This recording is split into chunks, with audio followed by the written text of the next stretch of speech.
A few months ago, we introduced you to Reese Lukovsky, of Hermantown High School student battling leukemia.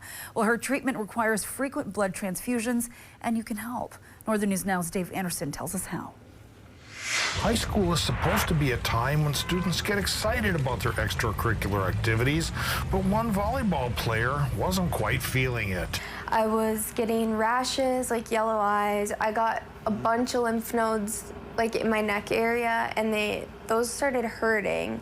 Those problems kept 17-year-old Hermantown High School junior Reese Lukovsky from enjoying honor society, dance, and volleyball.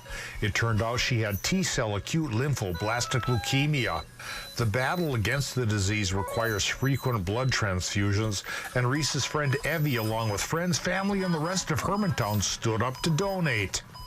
Knowing that I had a friend that really needed it, I wanted to help her or anybody else because I know that it could go a long way for anyone. So I was really excited. I was really nervous, but as soon as I got the chance, I decided to do it and help out. Reese has needed more than 20 transfusions in the last year. Memorial Blood Center needs more donors to fill the need for people fighting cancer. That takes up 25% of the blood supply.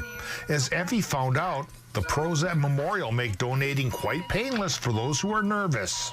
Our phlebotomists are highly trained. This is what they do day in and day out. They are the expert in the field, and they will make sure that you are comfortable the whole way through. Memorial Blood Center will have another blood drive June 29th and 30th at Pier B in Duluth. People are urged to come and donate. Reese has a good prognosis and hopes to get back into her favorite activities when her senior year begins. It's thanks in large part to blood donors whom she says are important. Very important. I wouldn't be able to do it without them. Because, yeah, they help everyone, not just me. Holding on to hope in Hermantown, Dave Anderson, Northern News Now. Dave, thank you. And once again, we are teaming up with Memorial Blood Center for our blood drive. That's going to take place again at Pier B on June 29th and 30th. Those ages 16 and up are eligible to donate. There is still time to register for a donation slot next week. We have a link right now on our website to do so.